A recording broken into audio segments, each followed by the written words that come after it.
itu sekitar 30 responden. Jadi Bapak Ibu kalau melakukan uji instrumen sebaiknya melakukan terhadap 30 responden.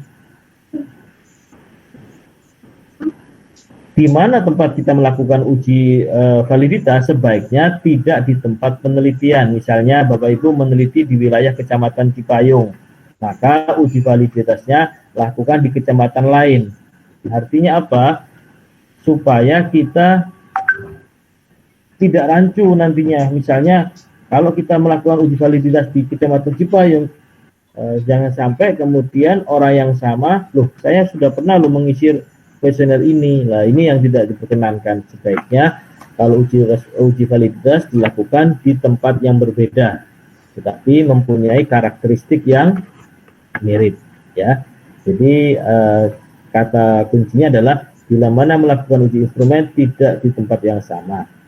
Kalau di rumah sakit misalnya Bapak Ibu melakukan penelitian tentang kepuasan di rumah sakit RSUD Pasar Rebo misalnya, maka sebaiknya melakukan uji cobanya adalah di rumah sakit yang lain, ya, di rumah sakit RSUD mana misalnya Cawang misalnya, ya, atau di RSUD yang lain. Nah, ini adalah salah satu catatan, ya, ketika melakukan uji coba responden tidak dilakukan di tempat penelitian. Ini yang terpenting, ya. Baik Bapak Ibu sekalian, saya minta Bapak Ibu membuka halaman 63.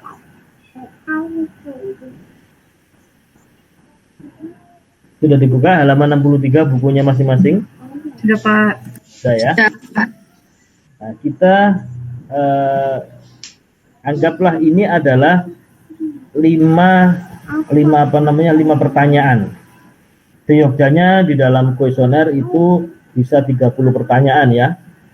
Pertanyaan tentang pengetahuan, sikap dan lain-lain itu bisa mencapai 30 pertanyaan. Tetapi sebagai bentuk latihan ini hanya 5 pertanyaan saja, ya. Jadi artinya kalau melakukan uji validitas bukan hanya 5 pertanyaan, ini hanya sebagai contoh, ya. Uji coba dilakukan pada 15 responden dengan bentuk pertanyaan sebagai berikut. Jadi Bapak Ibu nanti kalau mengentry, ya, artinya membuat formatnya dulu di SPSS nanti nomor 1 nomor, ya, pertama nomor, kedua pertanyaan 1, ya, P1 aja dibuat simbol P1, nanti labelnya adalah Anda sering terpaksa bekerja lembur. Kemudian variabel yang kedua yaitu P2, labelnya nanti dalam hidup ini perlu bersaing, ya. Kemudian saya lupa tadi untuk value-nya, value yang pertama, ya, tidak pernah, ya, 2 jarang, 3 kadang-kadang, 4 sering, 5 selalu, ya. Nanti dibuat dulu seperti itu, baru nanti di entry Bapak Ibu sekalian. Seperti halaman 64, ya, nanti di entry. Bapak Ibu memasukkan data, ya, persis yang ada di tabel halaman 64, ya. Hasil pretest pada 15 responden seperti tersebut.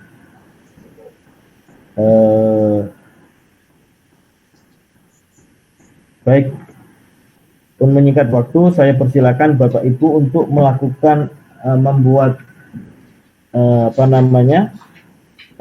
membuat template-nya dulu, ya, di variable view, ya, dibuat dulu nomor P1, P2, P3, P4, P5, ya, itu. Ya. Kemudian nanti di data view-nya di entry. Kira-kira butuh waktu berapa menit? 15 menit atau 30 menit? 15, Pak. 15, ya, cukup, ya. Nah, sambil dipandu aja Bapak Pak, ya, jadi ditampilkan ininya, entry bareng lah, kurang lebihnya seperti itu, supaya yang lainnya bisa mengikuti. Silakan Pak. Baik, Pak. Bapak Ibu yang lain sudah siap, ya, untuk laptopnya? dulu, analyze, kemudian skala, nah, pilih reliability analysis, ya, reliability analysis. Nah, kemudian di sini ada tiga kolom, ya. Kolom yang sebelah kiri adalah asal daripada variabel, kemudian yang sebelah kanan ada dua, ada item, ada rating, ya. Nanti bisa dimasukkan ke item saja, ya. Yang dimasukkan cukup variabel 5 variabel itu saja, ya.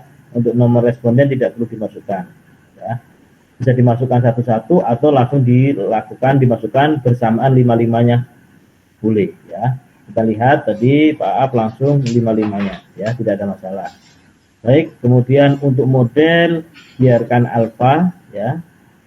Kemudian yang terpenting adalah di sini adalah statistiknya, sebelah kanan, ya. Mungkin ada yang di bawah, tetapi kebetulan Pak Ab ada di sebelah kanan atas, ya. Statistik. Kemudian dari statistik itu yang perlu diperhatikan adalah deskripsinya, ya. Bagian deskriptif, ya, itu kita contreng ada item, scale, sama scale if item deleted, ya.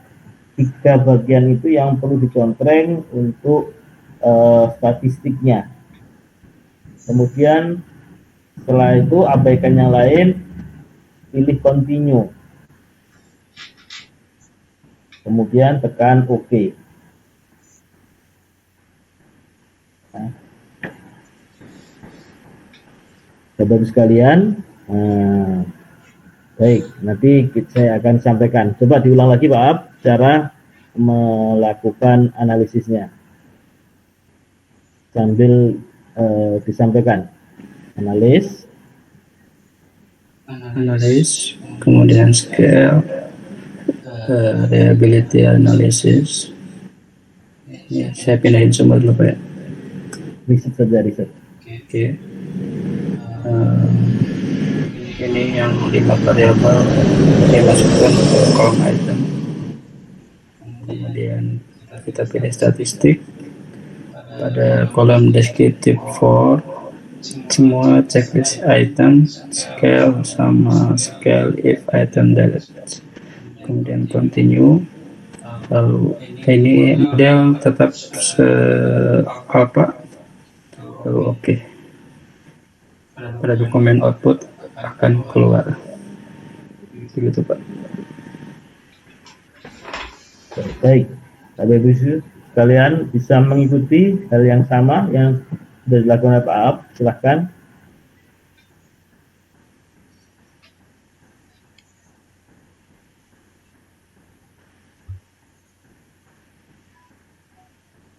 Eligibility, ya. Ya, mulai bagian atas, ya, jadi terlihat N-nya 15, kemudian persentasenya 100%, ya, sudah berarti tidak ada yang kosong, tidak ada yang missing, semuanya valid, ya. Kemudian bagian yang kedua adalah reliability statistik, ya. Di situ ada alpha combrag, atau combrag alpha dengan jumlah pertanyaan 5, ya, alfanya 0,928, yaitu bagian itu. Kemudian yang ketiga adalah item statistik, ya. Pada bagian item statistik ini terlihat bahwasanya mean atau rata-rata, ya, kita lihat pada pertanyaan pertama, kedua, ketiga, keempat, dan maupun yang kelima, Bapak Ibu bisa lihat, ya, mean-nya atau rata-ratanya berkisar. Yang pertanyaan pertama 2,47, ya. Tadi kan di dalam optional jawaban, pada optional atau pilihan jawaban itu kan A, B, C, D, E, ya. 1, 2, 3, 4, 5, ya. Ada 5 opsional, sehingga di sini terlihat 2,47, artinya rata-ratanya sekitar lebih banyak yang menjawab ke 1-2 lah kurang lebihnya, ya. Begitu juga dengan pertanyaan kedua, pertanyaan ketiga, keempat maupun kelima ya, kurang lebih sama semua. Rata-rata standar deviasinya juga terlihat hampir sama ya. Kemudian yang keempat, bagian terpenting di dalam bagian terpenting pada uji validitas di sini adalah item statistiknya ya, item total statistik. Pada bagian ini ada 4 ya. Yang perlu kita lihat adalah pada kolom corrected item total correlation ya. Pada total korelasi terlihat bahwasanya pada pertanyaan pertama sebesar 0,963, pertanyaan kedua 0,328, pertanyaan ketiga 0,1195, keempat 0,955 dan kelima 0,963 ya. Ini yang perlu perlu diperhatikan oleh Bapak Ibu sekalian pada kolom total correlation.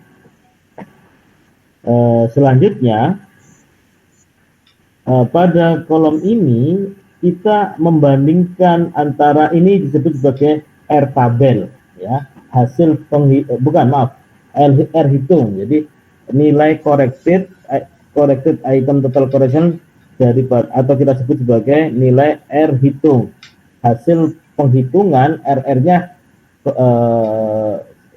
angka-angkanya seperti itu ya, 0,963, 0,328 dan seterusnya. Nah, nilai R ini kita bandingkan dengan nilai R tabel atau nilai standar. Nilai standar itu akan berbeda-beda Bapak Ibu sekalian. Nilai standar kalau menggunakan jumlah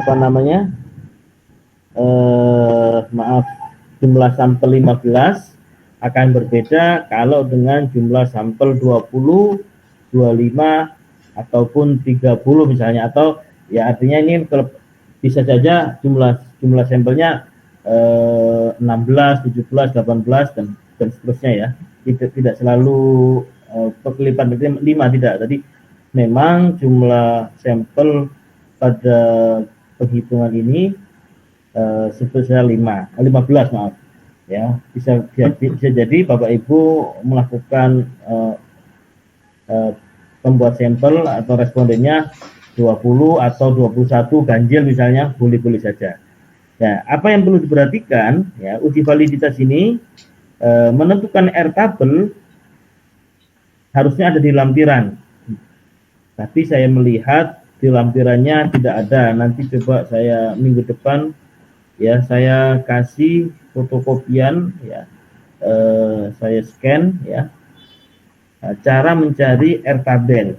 Nah, R tabel itu dilihat dengan pada DF, rumusnya DF dengan 15% didapatkan R tabelnya sebesar 0,514. Jadi tergantung daripada R tabelnya, tergantung daripada jumlah sampelnya juga. Kalau jumlah sampelnya misalnya 21, maka DF-nya sama dengan N-2, 21 dikurangi 2, yaitu 19. Nah, tapi kebetulan ternyata di buku ini tidak ada R tabelnya. Nanti minggu depan akan saya coba saya foto atau saya scan, kemudian saya bagikan ke Bapak Ibu sekalian. Apa fungsi daripada R tabel ini? R tabel ini sebagai pembanding antara R hitung, R hasil perhitungan ya, yang kita hitung barusan menggunakan SPSS itu adalah R perhitungan, kemudian kita bandingkan dengan R tabel. Manakala R tabelnya, apabila R perhitungan, R hitung itu lebih besar daripada R tabel, maka dianggap valid ya, dianggap kalau R hitungnya lebih besar daripada R tabel maka dianggap valid. Atau sebaliknya, bila mana R hitung itu lebih kecil daripada R tabel maka dianggap tidak valid. Kita perhatikan bersama-sama. R hitung, R tabelnya 0,514. Kita bandingkan dengan 5 pertanyaan yang ada. Pertanyaan pertama, R hitungnya 0,963. Dibandingkan dengan 0,514, besar mana?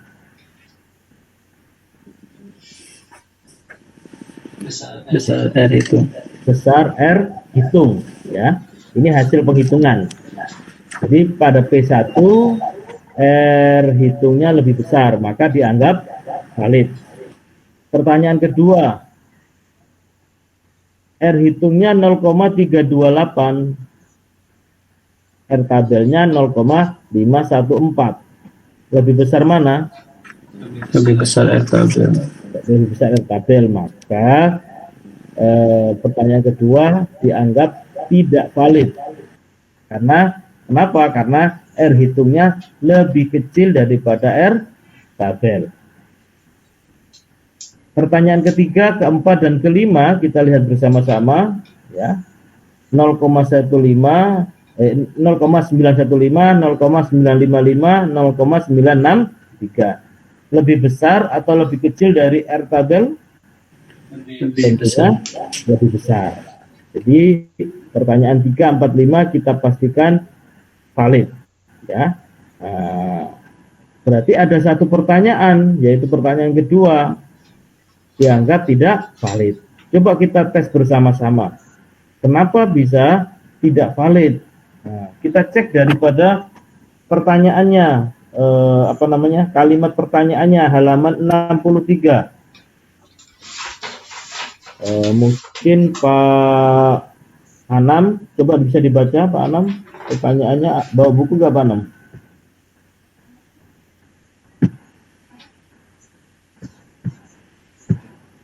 Atau yang lain boleh bisa bantu?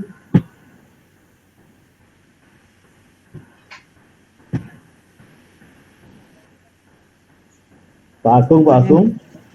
Pertanyaan 2 ya Pak? Saya hadir Pak. Ya, coba dibaca. Nomor 2. Nomor 2 ya Pak. Nomor 2, menurut Anda, apakah dalam hidup ini perlu bersaing?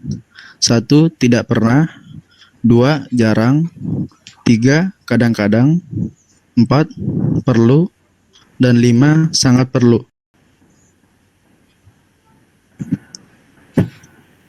Yang nomor 1 mungkin ya Pak, yang tidak pernah. Kalimat pertanyaan apakah dalam hidup ini perlu bersaing, itu janggal apa tidak menurut Bapak Ibu? Ini kan kalimat, ya silakan. Karena menurut Anda, tapi ada pertanyaan apakah? Agak janggal gitu. Gimana Bu? Bisa diulang? Janggalnya di mana? Pertanyaan apakahnya? Apakahnya? Baik, apakahnya ini yang menjadi janggal. Ada mungkin yang lain, Bapak Ibu punya pendapat? Bersaing dalam hal apa, Pak? Bersaing dalam hal apa? Harus. Jadi dalam apa? Ini kan orang pasti punya mindset atau punya punya pemikiran yang berbeda-beda.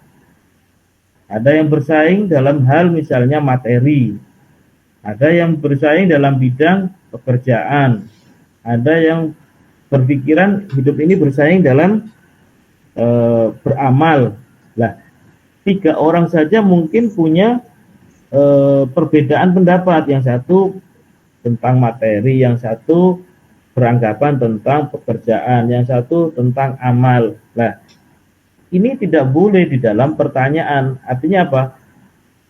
Tidak ada kesepakatan di dalam responden maupun peneliti tentang pertanyaan tersebut. Kemana arahnya? Apakah ke dalam pekerjaan, apakah tentang materi, ataukah tentang amal misalnya. Nah, ini kita anggap sebagai pertanyaan yang bias atau bias. Artinya apa? Pada pertanyaan ini adalah membuat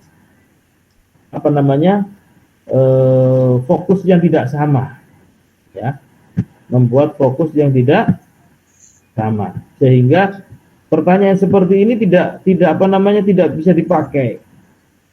Maka ada dua kemungkinan. Kemungkinan yang pertama adalah Bapak Ibu memperbaiki dulu pertanyaan ini. Misalnya, apakah dalam hidup ini perlu bersaing? Nah, bersaing apa? Nah, ini kita perbaiki. Misalnya, difokuskan kepada salah satu hal. Misalnya, apakah dalam hidup ini perlu bersaing dalam hal pekerjaan, apakah dalam hidup ini perlu bersaing dalam menyelesaikan pekerjaan. Nah, jadi ada kalimat dalam hal menyelesaikan pekerjaan. Nah, ini kita perbaiki dulu. Setelah diperbaiki, baru kita melakukan uji coba atau uji kuesioner ulang. 15 responden lagi. Jadi kita ke lapangan lagi terhadap 15 responden. Bisa diulang 2 kali lagi, ya, 1 kali, 2 kali lagi, bahkan sampai 3 kali. Jadi Bapak Ibu dalam menyelesaikan atau membuat kuesioner itu bisa berulang-ulang di dalam uji coba, bukan hanya sekali jadi, ya. Jadi kita bisa bayangkan betapa sulitnya membuat kuesioner yang baik. Jadi perlu waktu, perlu effort atau upaya yang sungguh-sungguh. Jadi kadang-kadang orang itu beranggapan kok gampang ya membuat kuesioner. Ternyata kenyataannya membuat kuesioner itu tidak semudah yang dibayangkan. Jadi perlu melakukan uji coba ulang. Nah, pada uji coba yang berulang, manakala ternyata memang benar-benar itu tidak valid, pada uji coba yang ketiga misalnya, atau keempat tetap tidak valid, maka kita mengambil opsional yang kedua. Yang opsional yang pertama tadi mengganti pertanyaan, opsional yang kedua yaitu membuang pertanyaan. Bagaimana cara membuang pertanyaan? Nah, kita bisa melakukan analisis yang kedua. Bisa di reliability analysis, ya, melakukan hal yang sama. Nah, tetapi kita membuang, artinya tidak menyertakan, mengembalikan lagi P2 ke kiri, mengembalikan ke kiri, ya. Pada analisis yang kali ini kita hanya menyertakan 4 saja, P1, P3, P4, dan P5, ya. Artinya P2 tidak disertakan, ya. Statistiknya kita lihat, kita cek dulu statistiknya, nah, tetap, ya, item, skill, sama skill if item selected, continue, kemudian oke. Nah, langsung kita perhatikan pada kolom corrected item total correlation, ya. Nah, ini yang perlu kita perhatikan. Kita bandingkan lagi R hitungnya dengan R tabel. Kita lihat R hitungnya P1 0,996, P2 dan P3 dan P4 0,971 dan P5-nya 0,996. Dalam hal ini kita lihat nilai P dari keempat variabel ini lebih besar daripada berapa? 0,514. Lebih besar dari 0,514. Jadi R tabelnya tetap sama. R tabelnya tetap 0,514 karena apa? Karena jumlah sampelnya tetap 15 responden. DF sama dengan N-2. DF sama dengan N-nya adalah 15 dikurangi 2 sama dengan 13, ya. Saya mohon maaf, minggu depan akan saya berikan tabelnya. Artinya apa? Kalau kita sudah meyakini bahwasanya keempat variabel ini mempunyai nilai R hitung lebih besar daripada R tabel, maka kita yakini bahwasanya keempat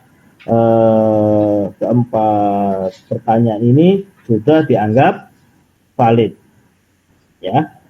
Baru dianggap apa? Baru dianggap valid.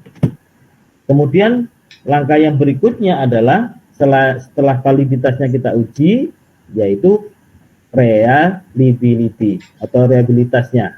Bagaimana melihat reliabilitasnya? Lebih mudah. Ya, reliabilitasnya yaitu cukup melihat nilai alfa kombrat atau kombrat alfa, ya, yang di atas tadi. Di sini kebetulan adalah 0,993. Kombrat alfa sebesar 0,993 ini dibandingkan dengan apa? Kita bandingkan dengan nilai standarnya yaitu 0,6. Jadi tidak perlu melihat tabel lagi. Ini menjadi standar saja, standarnya harus lebih besar dari 60 atau 0,6. Kalau nilai kombrat alfanya lebih besar dari 0,6, maka pertanyaan tersebut dianggap reliable, ya. Karena didapatkan nilai kombrat alfanya 0,993, maka kita yakini nilai ini lebih besar dibandingkan dengan 0,6. Maka kita dapat simpulkan bahwa keempat pertanyaan di atas dinyatakan juga reliable. Jadi sudah valid dan juga reliable. Ini yang terpenting.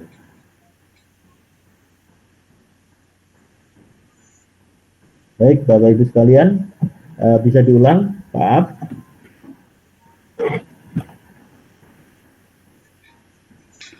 Ya, Pak, saya sambil merekam soalnya. Baik, Pak. Analisis scale, reliability analysis, saya riset dulu. Yang awalnya 5 variabel ada di item, kita buang item pertanyaan nomor 2, pastikan di statistik, kita item checklist, scale at checklist, kemudian scale if item direct juga checklist, kemudian continue, kemudian oke. Lalu kita pastikan di corrective error total correlation ini semuanya di atas dari nilai R tabel di mana nilainya 0,514. Ini lebih besar dari R tabel, berarti semuanya valid. Kemudian pada uji reliabilitas kita lihat kombrat alfa, nilainya 0,993. Nilai ini lebih dari standar nilai kombrat alfa, yakni 0,6. Berarti reliabilitas, Pak.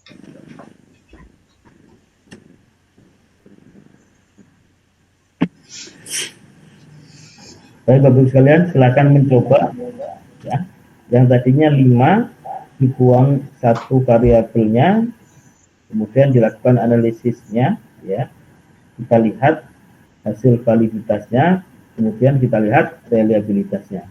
Silakan Bapak Ibu untuk mencobanya. Kalau jumlah sampelnya adalah 15,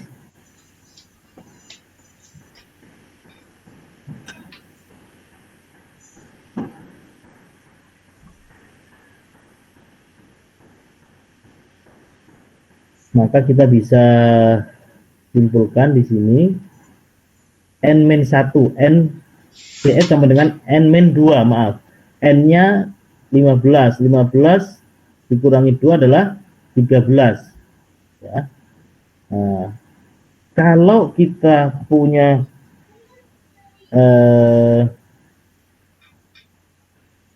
alfa, jadi alfa itu adalah kita yang menentukan. Jadi peneliti yang menentukan berapa sih nilai alfanya. Oh, nilai alfanya adalah 5%, ya. Nah, maka kalau 5%, maka untuk uji satu arah, ya, kalau kalau 2 arah, berarti kita langsung pakai yang bawah tadi, Pak. Nah, ini kalau 2 arah. 2 arah itu apa sih? Kita ujinya itu menyatakan ada perbedaan atau tidak ada perbedaan, itu saja. Jadi artinya tidak ada yang menyatakan lebih kecil atau lebih besar. Tetapi kalau satu arah, ujinya itu hipotesisnya menyatakan misalnya misalnya ada kata-kata lebih kecil atau lebih besar. Misalnya adalah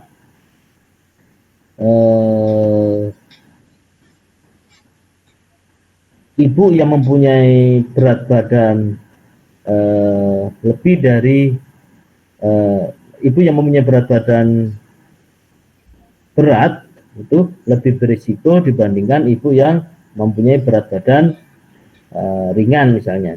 Jadi ada kata-kata lebih berat atau lebih ringan, lebih tinggi atau lebih rendah. Maka kita itu disebut sebagai uji satu arah. Kalau satu arah maka 0,05 itu dibagi 2. Nah, itu aja ya. Jadi berapa? Jadinya 0,025 kan begitu. Nah, oke, kita lihat dengan n min 2 15 df adalah n min 2 15 dikurangi 2 adalah 13, maka kita lihat di situ adalah 0,514 ya, itu R tabelnya di situ ya. Jadi kita sudah bisa perhatikan cara mencari R tabel. Kalau misalnya jumlah respondennya adalah 19, bisa nggak diturunkan lagi Pak? Saya cari dulu Pak.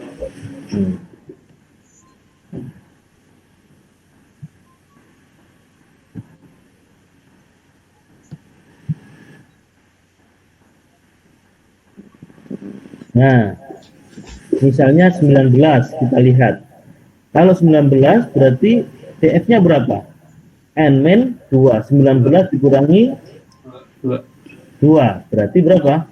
18. 19 dikurangi 2 berarti 17 ya? 17. Nah, 0,482. Nah, sangat mudah ya, tidak terlalu sulit cara menentukan R tabel. Ya. Baik, kembali lagi ke yang tadi ya. Nah, coba Bapak Ibu melakukan hal yang sama dulu. Silakan.